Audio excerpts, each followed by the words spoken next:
Assalamualaikum warahmatullahi wabarakatuh. Halo semua. Pada kesempatan kali ini Halo News akan memberikan informasi mengenai jika RUU ASN disahkan, honorer tidak langsung diangkat jadi P3K. Dan berikut informasinya. Revisi Undang-Undang Nomor 5 Tahun 2014 tentang Aparatur Sipil Negara atau ASN antara lain mengatur soal penyelesaian masalah honorer atau non-ASN. Sekitar 2,3 juta tenaga honorer yang sudah masuk database BKN dan memenuhi persyaratan akan diangkat menjadi pegawai pemerintah dengan perjanjian kerja atau P3K. Namun, ada juga honorer dengan kriteria tertentu akan diangkat menjadi P3K part-time atau P3K paruh waktu. Intinya, UU ASN terbaru hasil revisi nantinya menjamin tidak akan ada pemutusan hubungan kerja atau PHK massal terhadap honorer. Terkait progres pembahasan RUU ASN, anggota Komisi 2 DPR RI Endro Suswantoro mengatakan saat ini sudah mencapai tahap akhir. Dalam revisi RUU ASN ini sudah dicapai beberapa kesepakatan antara lain bahwa yang ASN itu terdiri dari PNS atau pegawai negeri sipil, P3K pegawai pemerintah dengan perjanjian kerja, dan P3K paruh waktu yang nantinya akan menjadi solusi terkait kejelasan status bagi para honorer. Penyelesaian masalah honorer ini yang nanti akan habis bulan November 2023.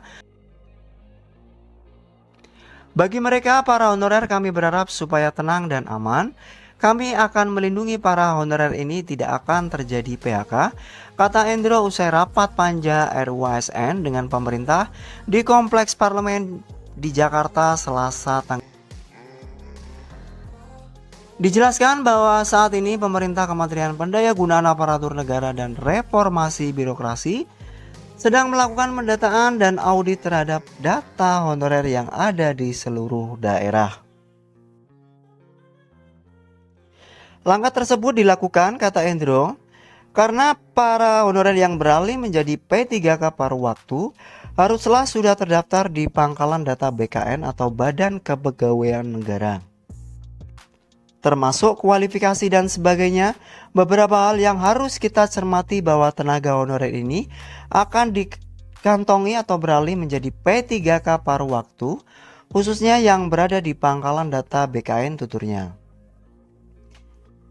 Setelah Undang-Undang ASN disahkan, tunggu ada peraturan pemerintah. Lebih lanjut, Endro mengatakan, nantinya pemerintah juga akan mengeluarkan peraturan pemerintah yang akan menjadi turunan Undang-Undang ASN yang baru untuk membahas secara rinci mengenai status ASN ini.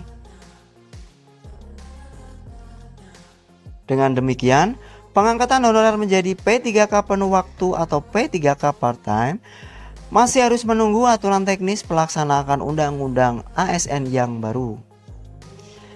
Nanti akan dituangkan secara rinci terkait penyelesaian masalah honorer ini oleh pemerintah dalam peraturan pemerintah turunan dari Undang-Undang ASN yang terbaru melalui peraturan pemerintah. Paling tidak selama 6 bulan akan diterbitkan peraturan pemerintah. Di sini akan kita evaluasi bersama, kata Endro menjelaskan perkembangan pembahasan RUU ASN. Kaitannya dengan rencana pengangkatan honorer menjadi P3K. Demikian yang dapat kami sampaikan, semoga bermanfaat bagi kita semua. Akhir kata, wassalamualaikum warahmatullahi wabarakatuh.